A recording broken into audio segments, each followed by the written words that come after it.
مرحبا، اليوم رح نعمل مع بعض سلطة جدا بسيطة سهلة وما بتاخد منكم أي وقت. سلطة الفاصوليا الحمراء. طبعا بتلاقوا المقادير كلها موجودة تحت بصندوق الوصف. بالبداية رح أحط هون كوبين من الفاصوليا، رح أحط عليهم نص كوب من البندورة ونص كوب تقريبا من الفليفلة وكوب من الذرة. رح أخدهم على جنب لحتى أجهز التوم. رح أحط معلقة صغيرة من التوم، عليه عصر ليمونة، تقريبا نص الاستكان من زيت الزيتون.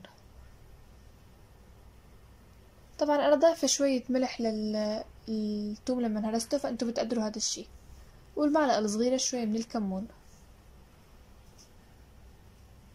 بعد ما خلطتهم منيح رح أضيفهم هلا على السلطة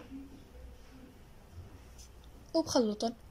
هلا بهالمرحلة انتوا فيكن تدوقوه وتشوفوا إذا محتاجة شوي من ملح بتضيفوا شوي صغيرة.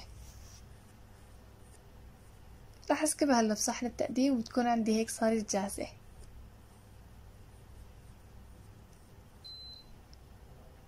رح زينها بشوية بالبقدونس، شوية من زيت الزيتون وبيعطيها لمعة حلوة. وبس، هاي هي سلطة اليوم. شايفين قديش بسيطة وسهلة ما بتاخد منكن أي وقت وطعمتها جدا جدا طيبة.